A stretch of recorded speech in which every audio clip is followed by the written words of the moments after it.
और ऐसा कहा जा रहा है कि ये बाईपास जो खास तौर पे भोज वेटलैंड की रामसर साइट है उसको काफी नुकसान पहुंचाने वाला है। ये होशंगाबाद रोड को इंदौर रोड से मिलाने वाला रोड है। तो तालाब के साथ साथ ऐसा कहा जाता है कि बहुत से पक्षी जो दुनिया से यहाँ आते हैं वो शायद विलुप्त हो जाएंगे और हमारे यहाँ नहीं देखने को नहीं मिलेगा। ये रोड निकला तो मेरे दावे से कह सकता हूँ बहुत बड़ा विस्तार होगा, तो ये तालाब ही खत्म हो जाएगा हमारा। एक बार फिर से आपका स्वागत है। आज हम बात कर रहे हैं मध्य प्रदेश में, खासतौर भोपाल में भोज वेटलैंड जो रामसर साइट है उसके बारे में। ऐसा माना जा रहा है कि जो वेस्टर्न बाईपास का प्रोजेक्ट बन रहा है भोपाल में, उसको लेकर बहुत सारी शिकायतें आई हैं और ऐसा कहा जा रहा है कि ये बाईपास जो खास तौर पे भोज वेटलैंड की रामसर साइट है उसको काफ़ी नुकसान पहुंचाने वाला है। इस मुद्दे पर हम आज बात कर रहे हैं मध्य प्रदेश के पूर्व मंत्री वरिष्ठ राजनेता दीपक जोशी जी से। दीपक जी, आपका स्वागत है इस कार्यक्रम में। सबसे पहले मुझे बताएं कि ये पूरा मामला क्या है और चूंकि आप इसमें बड़ी एजेंसियों के पास भी जा रहे हैं कार्रवाई करने, तो कितना गंभीर है? देखिए, आज पूरा संसार किसी एक चीज को लेकर एक मत है।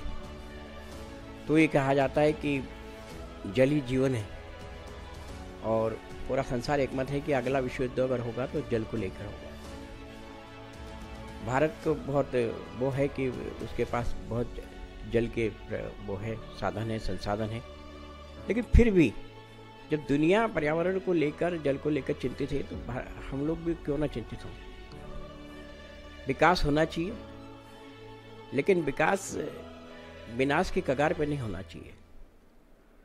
देखने में ही आता है, जैसे भी भोपाल में ही आपने देखा होगा BRTS बना, तोड़ना पड़ा। तब भी ये कहा गया था कि नहीं बनना चाहिए, लेकिन बनाया गया। राजनीति में वाहवाही लेने के लिए या मेरे ख्याल से अधिकारियों को अपना कुछ काम करने के दृष्टिकोण से कुछ योजनाएं बनती है, और ये योजना इसलिए प्रथम दृष्टि को लगती है कि इसमें पक्षपात हुआ है। वो इस बात से प्रतिपादित होता है कि ये होशंगाबाद रोड को इंदौर रोड से मिलाने वाला रोड है। रोड मिलेगा व्यापारियों को, यात्रियों को या दूसरे हमारे माल को आने जाने की सुविधा तो होगी, लेकिन सुविधा के दृष्टिकोण से ये नहीं बनाया जा रहा। मुझे लगता है कि कहीं ना कहीं इसमें कुछ लोगों का अपना है कि वो चाहते कि रोड को बनाया जाए, रोड बने, लेकिन बनने के साथ उसमें एक विसंगति ये आई कि झागरिया तक तो ये रोड बिल्कुल सही आ रहा, लेकिन झागरिया के बाद इसको फंडा टोल पे 12 किलोमीटर अनावश्यक रूप से मिलाया जा रहा है। अब इस 12 किलोमीटर के दायरे में हमारा प्राचीनतम तालाब भोपाल, जो कि जिसकी पहचान ही है ताल तलियों की नगरी, और ये तो कहा जाता है कि ताल तो ताल भोपाल का, बाकी सब तलैया है। इस विशाल तालाब के साथ साथ केरवा, कोलार, कलियासोत जैसे डैम, कोलांस नदी जो बड़े तालाब को भरती है, उलझावन एक बड़ी नदी, इसके अलावा 55-60 गांव जो कि जिसका सीपेज का पानी, क्योंकि वो ढलान की तरफ है हमारा तालाब, उन गाँवों का वो पानी भी हमारे तालाब को भरता है। तो ये सब चीज़ प्रभावित होगी। तो जब तालाब प्रभावित होगा तो तालाब के साथ साथ ऐसा कहा जाता है कि बहुत से पक्षी जो दुनिया से यहाँ आते हैं वो शायद विलुप्त हो जाएंगे और हमारे यहाँ नहीं देखने को नहीं मिलेगा। जो प्रवासी पक्षी हैं, जो माइग्रेटरी बर्ड्स हैं, वो विलुप्त हो जाएंगे। दुनिया सारी, अभी तो मोदी जी ने इतना बड़ा चीता इवेंट किया था, आपने देखा होगा कि चीते आए। हमारे यहाँ तो शहर, मेरे ख्याल से पहला भोपाल शहर होगा इतना महानगर कि जहाँ शेर की आमद दिखाई देती है। क्यों? वो इसलिए कि हमारे पास जो सबसे बड़ी हरियाली है वो इसी क्षेत्र में, अच्छे जंगल है, अच्छे वन है, और किसानी की दृष्टि से भी किसान जागरूक है, तो वहाँ पर्यावरण के लिए किसान चिंतित रहता है। तो इस सब बातों को ध्यान में रखते हुए अगर इन्होंने इस योजना को बनाया जाता और इसको झागरिया से सीधा जो अभी भोपाल इंदौर का जो एक रोड भदभदा होकर निकल रहा उस पर जोड़ देते तो ये सब चीज़ें बच जाती और लगभग 4-5 किलोमीटर का चक्कर बचता, और दूसरा फंदा का टोल वो भी अनावश्यक रूप से उनको बच जाता, वो भी उनको नहीं देना पड़ता। तो दोनों चीज़ों को दृष्टिगत रखते हुए योजना बननी थी, लेकिन योजना के साथ साथ हमें ये लगता है कि योजना का जिस प्रकार से टेंडर निकालने की बात हुई, कलेक्टर भोपाल ने एक दिन में क्लियरेंस दे दिया, और ऐसा लगता है कि आनंद फनन में योजना बनाई गई थी, और उसका टेंडर भी चुनाव के आचार संहिता लगने के 2-4 दिन पहले निकाल दिया गया। अगर सरकार को लगता है कि विकास जरूरी है, लेकिन इतना जो पोर्शन है जो 12 किलोमीटर का है, जिसमें लगभग 400 450 करोड़ रुपया सरकार का बचेगा भी, अगर नहीं बनाएंगे इसी झागरिया से सीधा सीवर रोड को जोड़ देंगे क्रिसेंट के पास, तो सरकार का पैसा भी बचेगा और लोगों का साधन और समय भी बचेगा। तो इस चीज़ को लेकर काम करना चाहिए, लेकिन ये काम नहीं हो रहा और मुझे लगता है कि ये नितांत गलत है। भोपाल में जागरूकता इस चीज़ के लिए लाना चाहिए। हम राजनीति में काम करते हैं, लेकिन राजनीति में हमारी जिम्मेदारी सिर्फ विरोध करने के लिए नहीं है, हम समाज के लिए बने हैं। समाज के लिए क्या हम लोग कर सकते हैं, इसको करने का प्रयत्न होना चाहिए। हम कुछ लोग इकट्ठे हो रहे हैं और इकट्ठे होकर हम पूरी कोशिश करेंगे कि पूरे भोपाल को जन जागृत के माध्यम से करें कि भोपाल अपनी पहचान, जो यहाँ के 16-17 तालाब हैं उनके कारण स्थापित, भोपाल को झीलों की नगरी कहा जाता है। तो झीलों की नगरी का झील तो बची रही, नहीं तो आने वाले 2-4-5 साल बाद जब ये रोड बन जाएगा, रोड के साथ आपको पता है कि सारे ढाबे आते हैं, होटलें आती, फिर बाद में दूसरी चीज़ भी आती, बस्तियाँ बसती, कॉलोनी बसती, और कॉलोनी बसने के बाद और लगता है कि भोपाल का होशंगाबाद रोड लगभग भर गया। तो दूसरी दृष्टिकोण से भोपाल का विस्तार, अगर ये रोड निकला तो मेरे दावे से कह सकता हूँ कि बहुत बड़ा विस्तार होगा, तो ये तालाब ही खत्म हो जाएगा हमारा। तो आप क्या समझते हैं, कितने, जैसे 3000 करोड़ का रोड प्रोजेक्ट बता रहे हैं और ये कहा जा रहा है कि ज़मीन जो है वहाँ पर वो चुन चुन कर खरीदी गई हैं, आज की तारीख में काफ़ी ज़मीनें वहाँ पे बिकी है, और ये जो 3000 करोड़ का रोड का प्रोजेक्ट है, इसमें लोगों की और दूसरे कई संदिग्ध, इसमें उनकी जो स्वार्थ पूर्ति हो सकती है, जिसका अंदेशा जताया गया है। और सबसे बड़ी बात है कि जो रामसर साइट है, जो पूरे देश में, भारत में आज 80 रामसर साइट्स हैं, उसमें से 2 भोपाल में हैं, तो कुल मिलाकर इस पर आपका प्लान ऑफ एक्शन क्या रहेगा? नहीं, ये तो एसपी का एक समझौता हुआ था अफगानिस्तान, पता नहीं मुझे नाम तो नहीं याद आ किसी देश में, ईरान में रामसर नाम का एक स्थान है, वहाँ पे समझौता हुआ था पूरे विश्व के लोगों का कि हमको विश्व की धरोहर को बचाना है, जल जीवन है, इसको लेकर वो हुआ, खास करके पक्षियों का जो विलुप्त होते जा रहे हैं तो उनको बचाना है, समझौता हुआ था।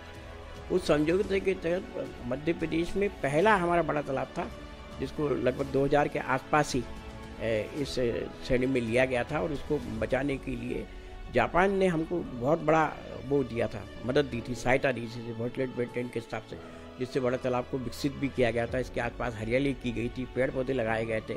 कब्जा जो होना था वो तो हुआ ही हुआ, वो आज भी कहीं ना कहीं विद्यमान है, उसका नाम मैं नहीं जिक्र नहीं करना चाहता, लेकिन जो होना था वो हो चुका। लेकिन इतना बड़ा तालाब जिसको राजा भोज ने स्थापित किया था और उसके सीपेज से छोटा तालाब बना, तो इतनी बड़ी चीज़ को हम अगर खो देंगे तो भोपाल अपनी पहचान तो खोएगा। लेकिन कुछ लोगों का लालच मुझे निश्चित रूप से लगता है, क्योंकि जिनको पता होता है कि यहाँ से रोड निकलेगी, आने वाले समय में ज़मीन के भाव बढ़ेंगे, और भाव बढ़ने से उनकी जो भूमि क्रय करेंगे उससे उनका लाभ मिलेगा। तो अनावश्यक लाभ ऐसे लोगों ने खुद ने भी किया, दूसरे लोगों को प्रोत्साहित किया ताकि वो कॉलोनाइजिंग और बिल्डिंग के क्षेत्र में, बिल्डर के क्षेत्र में बढ़ जाए। और तीसरा में मुझे लगता है कि साफ सुथरे रूप से कुछ राजनीतिक लोगों का भी समावेश हो सकता है, कि जिस प्रकार से ये परमिशन ये हुई है डेट बाय डे, तो उससे लगता है कि निश्चित रूप से कहने की गड़बड़ी हुई है। हम पूरी कोशिश करेंगे कि शासन को चेताएं, और शासन अगर नहीं चेती तो हम पर्यावरण के दृष्टिकोण से इसको लेकर न्यायालय के दरवाजे खटखटाएं। कई एजेंसियों को आपने लिखा है जांच के लिए, और आपने कोई एक्शन बनाया है सभी ने मिलकर सामने? जी देखिए, हमने बहुत सी एजेंसियों को लिखा है जो इसके लिए जिम्मेदार, इस जिम्मेदारी को रोक सकती है, उनको लिखा है, पूरी कोशिश की। माननीय प्रधानमंत्री जी को हमने लेटर लिखा, मुख्यमंत्री जी को लिखा, पर्यावरण मंत्री को लिखा, केंद्रीय, सबको लेटर लिखने के साथ साथ हमने ये भी कोशिश कर रहे हैं कि आने वाले कल में भोपाल की, चूँकि मैं छात्र राजनीति से आया, हमने कुछ भोपाल के छात्र नेताओं को इकट्ठा किया है, और 2-3 दिन में हम लोग बैठ कर इसके लिए कोई कार्य योजना बनाएंगे। चूँकि चुनाव की आचार संहिता है, इस आचार संहिता के दौरान कैसे इस प्रोजेक्ट को रोका जाए, इसको रोकने का प्रयत्न होगा।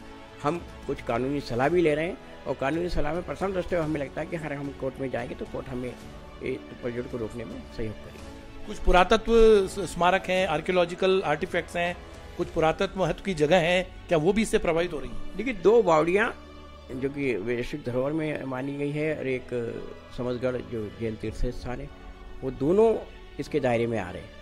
जबकि नियम यह है कि 200 मीटर के दायरे में इनका कोई निर्माण कार्य नहीं होना चाहिए, इनके ऊपर से फ्लाईओवर निकाला जा रहा है।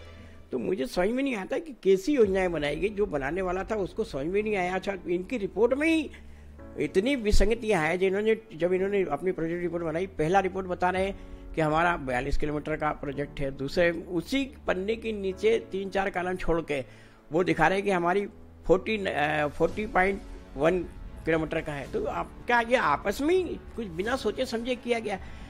आज हमारे पास संसाधन है, और मुझे तो लगता है कि आज की तारीख में जैसे बच्चे करते ना, कि कोई भी चीज़ अगर उनको पता करना तो फट से गूगल निकालते हैं। तो शायद हमारे अधिकारी कर्मचारियों ने गूगल निकाल के और गूगल पे सारी कल्पना कर दी और गूगल के आधार पे सब काम कर दिया, उन्होंने देखा ही नहीं। क्लियर कट दिख रहा है जागरिया में, जहाँ पे उन्होंने उसमें जिक्र है किसी IAS अधिकारी का कि उसमें जंगल नहीं है, उसमें साफ को जंगल दिख रहा। वो अधिकारी खुद बताएगा कि उसके यहाँ जंगल थे कि नहीं थे। तो जंगल साफ सुथरा, वो कह रहे जंगल नहीं है, वो कह रहे पर्यावरण से कोई खतरा नहीं है। अरे ऐसे पक्षी, ऐसा शहर, ऐसा अगर विलुप्त हो गए तो हम कहाँ ढूंढेंगे, कहाँ प्रयास करेंगे? तो ये और दूसरी बात, जब तक सहमति नहीं बनती तब तक तो टेंडर होना ही नहीं चाहिए। 70% सहमति बनना चाहिए, लेकिन अभी तो कोई सहमति की बात ही नहीं है। जब सहमति की बात नहीं है, चुपचाप वाले पंचायत के एक सचिव को और सरपंच को लेकर उन्होंने कहा हमने सबसे बात कर ली। तो जनप्रतिनिधि से बात करना चाहिए, जनता से बात करना चाहिए, जन जागरण की बात होना चाहिए कि इससे आपको नुकसान, फायदे तो ही लगना, नुकसान क्या है भी तो बताना चाहिए। वो नहीं बताया बिना सिर्फ लालच में डाल के किसानों से, किसान तो बेचारा बहुत भला वाला होता है। किसान को ये कहेंगे कि हम नया विकास लाएंगे, हम आपको ऐसा करेंगे, हम आपको वैसा करेंगे।